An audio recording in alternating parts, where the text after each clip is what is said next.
Spend about 1/3 of your life sleeping, and chances are you are doing that in your bed. But what if you spent all your time in that bed? What if you never left? I mean, that memory foam can hurt me, right?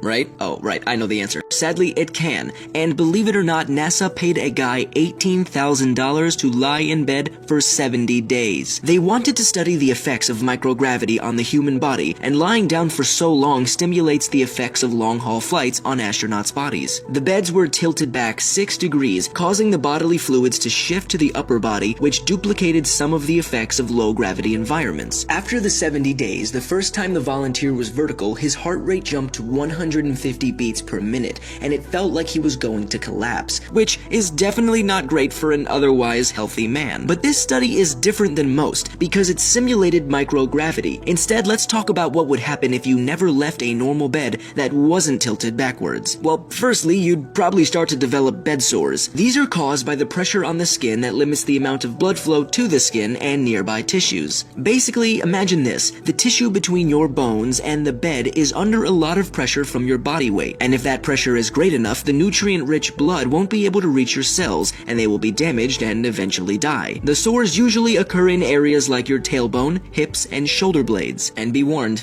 they're not pretty, not even with a little bit of coral blue lipstick.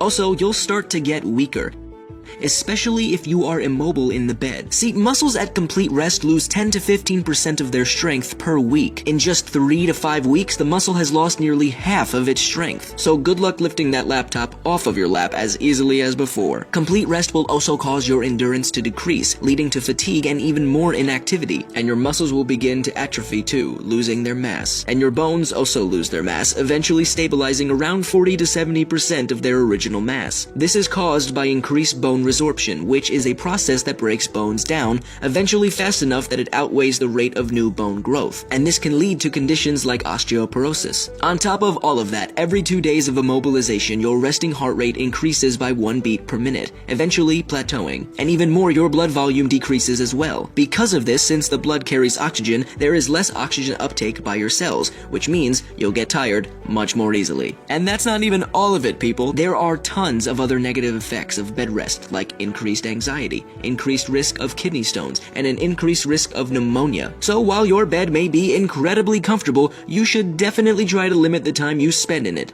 Trust me, your body will thank you. So you sleepy Sallies, how much time do you spend in your bed?